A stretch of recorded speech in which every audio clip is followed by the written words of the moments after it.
আসসালামু আলাইকুম। সবসময় তো দুপুরের খাবারের সাথে কিছু না কিছু ভর্তা তো থাকে। যে কোনো এক ধরনের ভর্তা রাখতে হয়, নইলে মনে হয় যেন দুপুরের খাবারটা হয়ই না।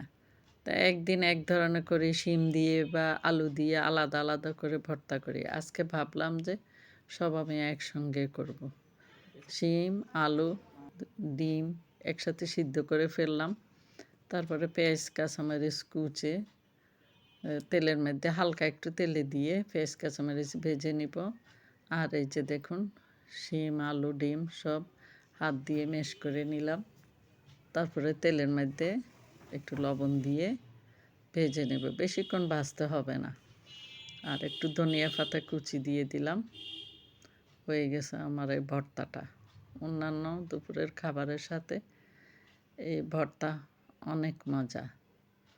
মানে ২-৩ রকমের জিনিস দিয়ে বা সবজি দিয়ে ভর্তাটা করা হয়েছে, দেখুন।